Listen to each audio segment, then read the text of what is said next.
Edward could hear his brother's quiet breathing in the bed beside him. Richard had finally fallen asleep. For almost half an hour, he had hammered against the locked iron door, pleading for their release.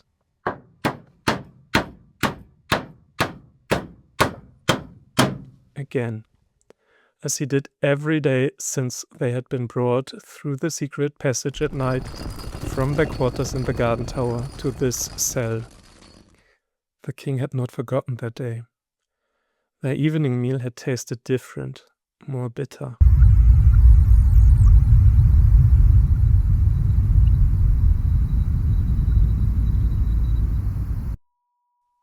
He had grown suddenly tired, felt himself growing weaker.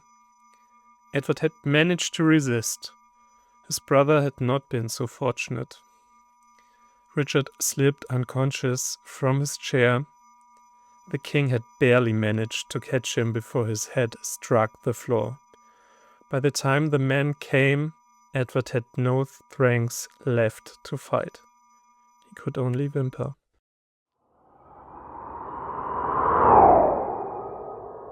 Since then, Richard had hammered against the door every evening and wept.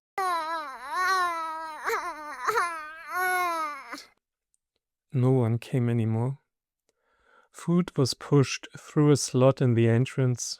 Occasionally a torch came with it. Fire in their private hell. Edward had noticed that no one came to empty their night pots. He knew what this meant. But he could not bring himself to tell his brother. Instead, he too had begun to hammer. For a few days at least. When he had started or stopped, he no longer knew, nor how long they had been here. A week? A month? A year? He had lost all sense of time. That evening, the food had again tasted bitter.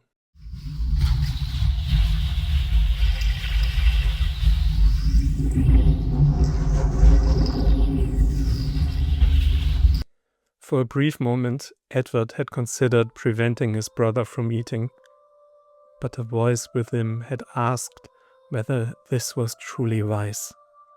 If he was right about what was to happen that night, would it not be better if Richard slept? He hated himself for this thought, despised himself, but it was better. The decision had nearly been made for him. Richard had himself noticed the taste. He had wanted to take not another bite. Only with great effort had Edward convinced him to eat more, taking several bites himself. When Richard finally slept, Edward put his finger to his throat and retched. Whatever was to happen this night, he would face it as a king. The stench crept sharply into his nostrils. It made him so ill he retched again. He had been revolted by the sound, the smell, but it proved to him that he was still alive. For some time now, only silence. The quiet was unusual even for their cell. The tower always made noise, but here nothing. Nothing at all since the man with the food had gone. For a moment Edward wondered whether they were already dead, whether he had already suppressed the memory of the end. Was that why he could hear nothing but his brother's breathing? Then he heard it. A sound he could not at first place. It grew louder. Footsteps.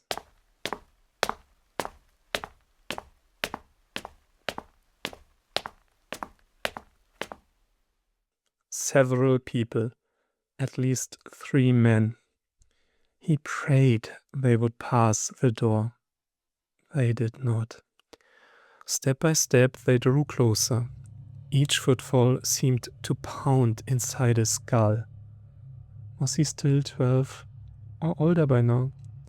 Edward did not know. The footsteps stopped directly before the cell door.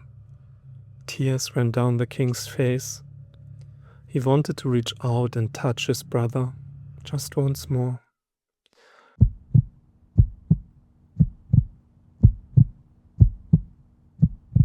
At the last moment he withdrew his hand. He must not wake him. Outside, voices murmured. A key entered the lock, turned. With a creak, the door swung open. 3 men, all holding torches. In their light, Edward saw their faces. One he did not know. The other 2 he did. James Tyrrell and Miles Forrest. He must have spoken the last name aloud without realizing it. Forrest's expression changed instantly. He looked at Edward with something close to pity. "I wish you had eaten your supper." Then it began. Forrest and the stranger handed Tyrrell their torches. Then they seized the boys.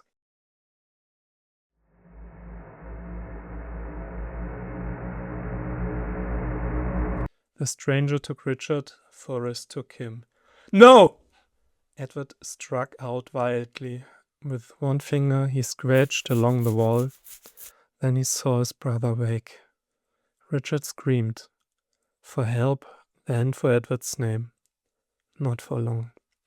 The stranger's hand came down hard over his mouth. Forrest's hand pressed over the king's face. Edward watched his brother shudder, struggle, fight with everything he had. He had no chance. Nor did Edward. "Just hold still," Forrest whispered.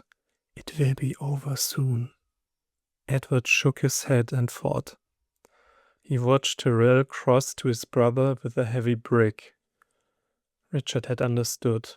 His tears and his spit ran down along his attacker's hand. Then the brick came down.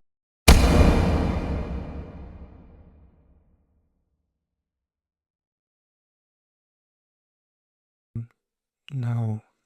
Tyrrell turned, raised the stone who was dripping from blood. Nothing came to the king but a prayer for Richard. To his astonishment, he felt the rush of air as the stone descended.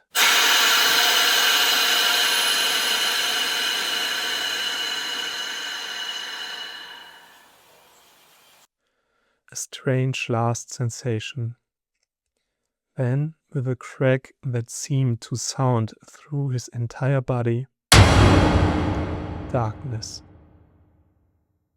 People had always told him that there would be no pain, that it would happen too fast. They had lied.